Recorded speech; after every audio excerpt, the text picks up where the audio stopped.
Economist.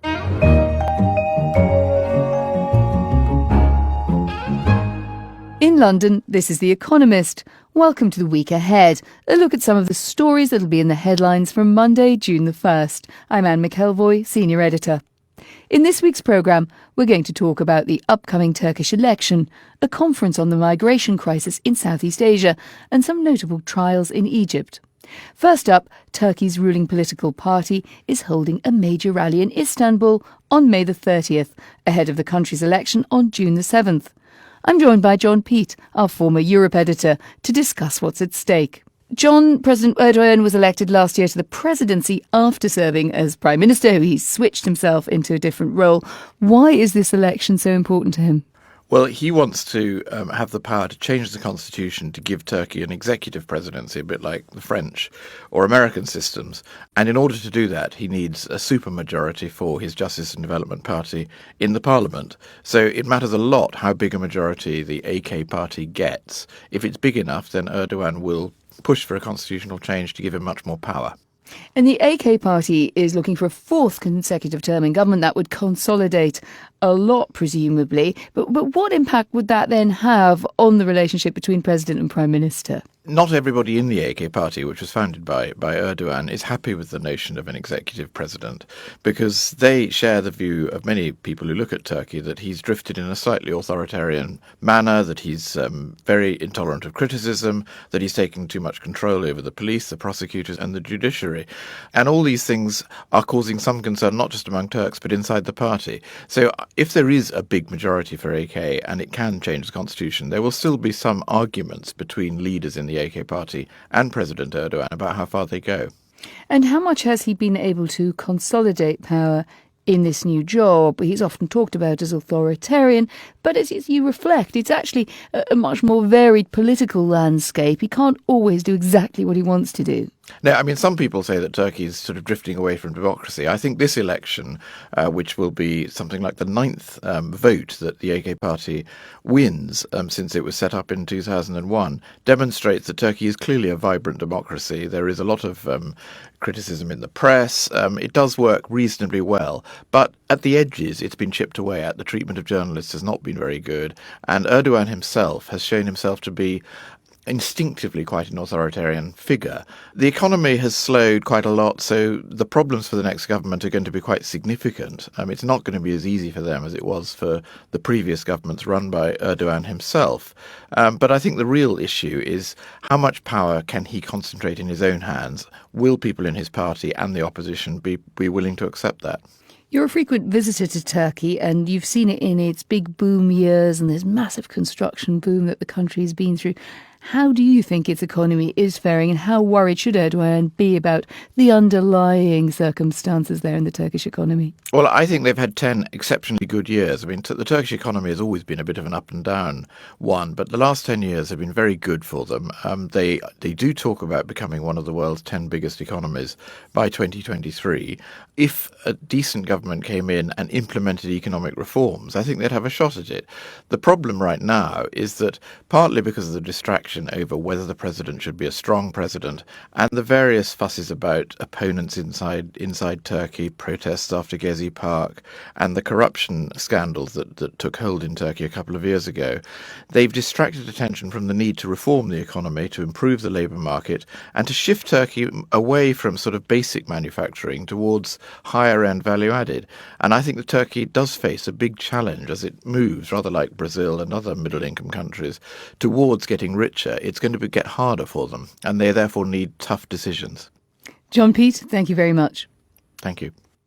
Next, we turn to Asia, and Thailand has called an international conference on migrants in Southeast Asia on May the 29th. Richard Cockett is our former Southeast Asia correspondent.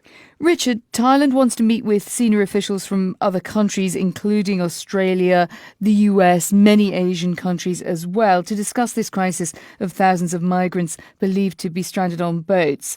What do they hope will come out of the meeting? It's a conference about what they call irregular migration. That is a euphemism for the thousands of Muslim Rohingya who have been trying to flee mainly from northwest Burma over the past few months. And then there are also some Rohingya on the Bangladesh side of the border who have also been fleeing too. They're often called Bangladeshis, but most of these people are Rohingya Muslim. So what they're trying to do at this conference is to find a way to stop them coming, and they're going to do that through two ways. They're probably going to start negotiating about cracking down on the traffickers, the people smugglers who are making an awful lot of money. That should be fairly easy to do. Secondly, they're going to be talking about who's going to take these migrants. Indonesia and Malaysia have accepted several thousand recently. They're the people who've been bobbing around in boats over the past few weeks.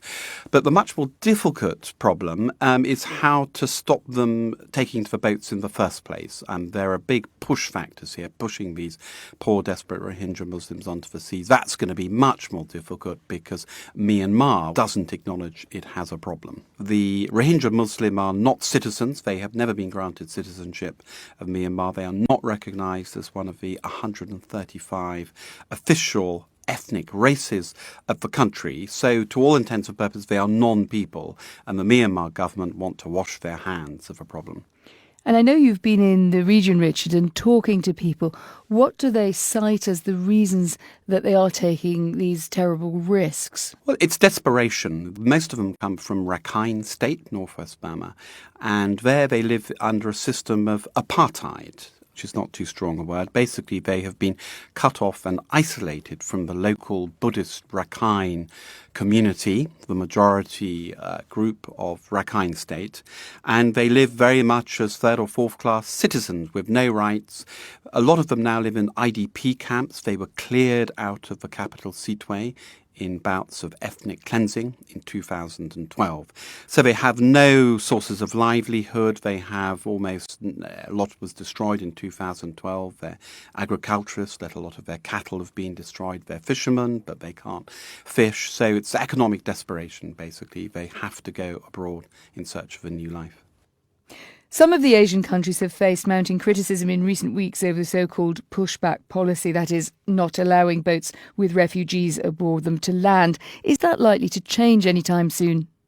Yeah, to a degree, the international press and media have played a large role in this. I mean, Malaysia, Indonesia, Thailand, they've basically been embarrassed into taking some U-turns. Previously, they were just turning all these people away.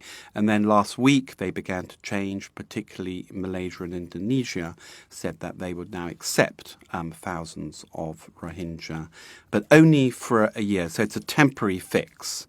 Myanmar finally acknowledged the boat people at the end of last week, after weeks and weeks of this dominating the headlines, but only in as far as they acknowledge it as a trafficking problem. So they are prepared to take action against people smugglers, etc., but they do not acknowledge that there are any push factors, i.e. that the Rohingya are in such a desperate place that they might want to leave. How much do you think Asian countries want to sort these issues for themselves, or how much does the presence of Australia or indeed the United States in this mix change the way that the problem is looked at or possibly addressed? Well, I think the international community, if I can use that term, the UN, they've been very responsible for pushing ASEAN countries into doing something about this. So the fact that they are all these international countries, there's a great mix of Australia, US, etc., out-of-area countries, if you like. I think in one way that increases the pressure on them. It puts an international spotlight on the problem.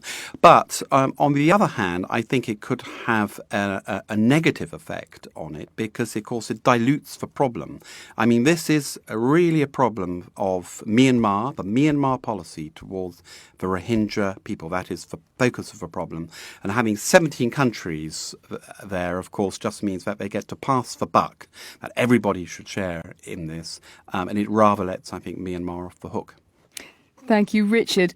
Lastly, we turn to Egypt, and Jonathan Rosenthal, The Economist's Africa editor, joins me to discuss some upcoming decisions in the country's courts. On June the 4th, the courts will rule on the prosecution's appeal against the ruling that dropped murder charges against Hosni Mubarak. Why is his fate still so important to a troubled country? Jonathan. Tell me why. What we've got here is a rather troubling display of what really seems to be victor's justice in Egypt.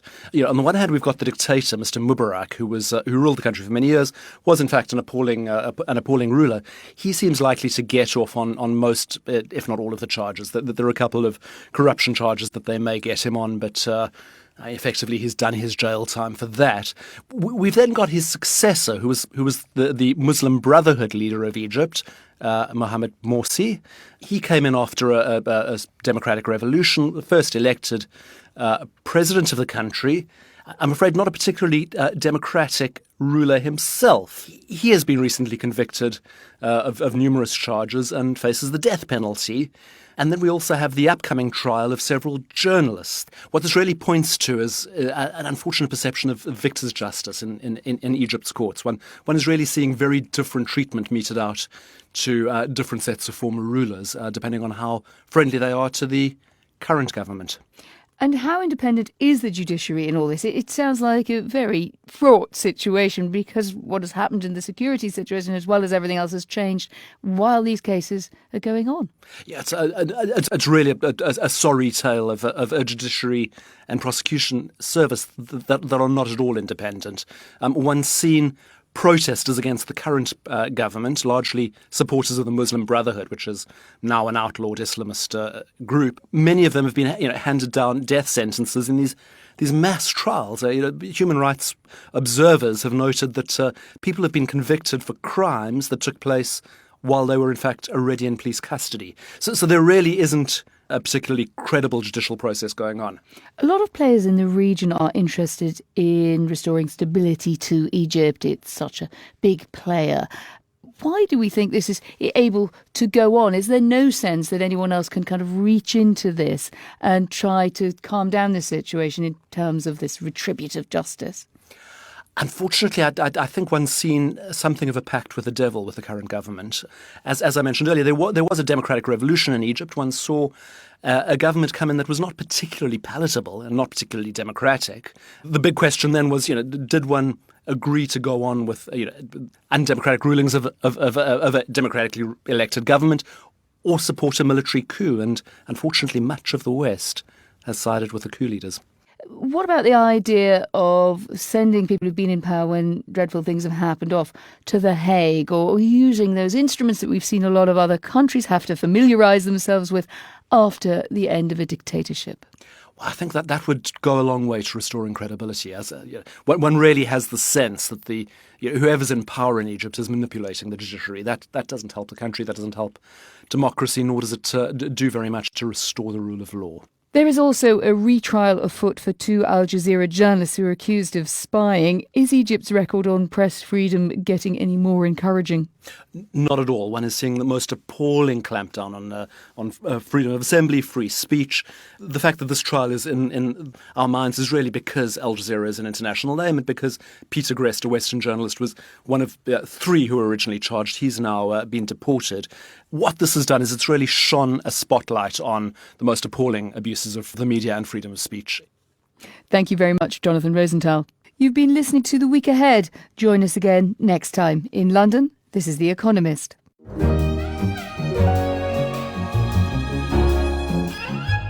The Economist.